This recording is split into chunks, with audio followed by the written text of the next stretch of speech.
Samahan niyo ako mag-camping, magluto at kumain sa magandang camping site na to sa Batangas. At yan nga yung mga ganat, kailangan ko ng magluto ng almusal para sa aking mga kasama. Inumpisahan ko sa paghahanda ng mga kailangan, gaya ng mga ricados at delatas. At dahil tayo ay nasa camping site, syempre kailangan natin magluto ng mga madadali lang lutuin. Inumpisahan ko na nga ang paghiwa ng mga ricados. Naghiwa din ako ng spam na ating piprituin. At nagumpisa na nga ako magluto. Ayan, nagprito ako ng itlog.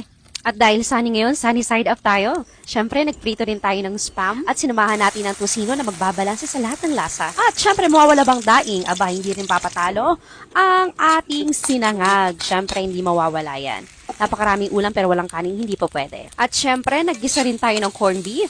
Request nga pala ito ng aking asawa. At syempre, mawawala bang mainit na kape sa umaga? Kaya ayan, nag-init tayo ng tubig. At iyan na nga ang ating mainit na kape at ang ating finished products. Tara na at mag-almusal. Kapiling ang magandang tanawin. Ay, kapwerte, sirambaga.